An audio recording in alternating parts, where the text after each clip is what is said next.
વ્યારા સ્થિત વોલેટ માર્ટમાંથી ખરીદેલા ખજૂરના પેકેટમાંથી નીકળી જીવાત। તાપી જિલ્લામાં વ્યારા સ્થિત વોલેટ હાઇપર મોલમાં ગ્રાહકોને ફક્ત માલ વેચાણ કરાય છે, પણ બગડેલા અને ખરાબ માલની ગેરંટી મોલવાળાઓની નથી। પીડિત ગ્રાહકે જાતે લડવું પડે છે, તે કેટલું યોગ્ય? દિવાળી અને ક્રિસમસ જેવા તહેવારમાં ભારી છૂટના નામે વોલેટ હાઇપર મોલમાં ગ્રાહકોને હલકી કક્ષાનો માલ પધરાવી દેવાની શંકા કુશંકાઓ નકારી શકાય તેમ નથી। હાલમાં સામે આવેલ ઘટનાના બાદમાં મોલમાં વેચાતો આવો માલ સામાન કેટલા સમયથી વેચાઈ રહ્યો હતો તે તપાસનો વિષય છે। શું કહ્યું પીડિત ગ્રાહકે? આવો સાંભળીએ। બ્યુરો રિપોર્ટ, ગ્રામીણ ટુડે ન્યૂઝ, તાપી। મારું નામ સૈયદ જુબેર। હું આ મોલમાંથી રાતે એક પેકેટ ખજૂરનું લઈ ગયેલો, તો તેની અંદરથી જીવાત નીકળેલી।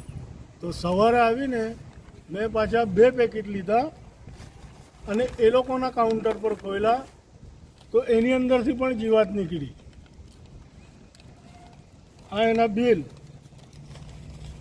બંનેવના। અને હું બદલાવા ગયો તો મને હસીને બતાડીને એમ કે કમ્પાઉન્ડની બહાર રહો અને તમારે જો કંઈક કરવું હોય તો આ એડ્રેસ બતાવ્યું મને, આ એડ્રેસ પર તમે કંઈ બી કરી શકો એમ। તો આ જવાબદારી મોલવાળાની ગણવી આપણે, કે આ જે કંપની આ મેન્યુફેક્ચર છે તેની ગણવી એમ? અમે પૈસા આને ચૂકવીએ છીએ એમ? આ ખજૂર ખાવા લાયક છે, તમે જુઓ એમ। તદ્દન કચરો માલ વેચે છે આ લોકો।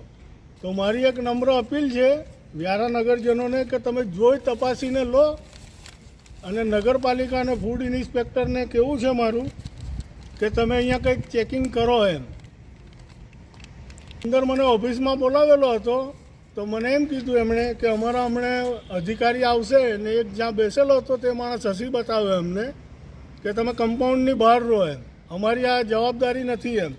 અને અમને આ એક્સપાયરી ડેટ બતાવી કે આ કંઈ પૂરી થઈ ગયેલી હોય તો તમારે અહીંયા કેસ થઈ શકે। તો વધુ સમાચારો માટે જોતા રહો ગ્રામીણ ટુડે ન્યૂઝ। ગ્રામીણ ટુડે ન્યૂઝને લાઇક, શેર અને સબસ્ક્રાઇબ કરો।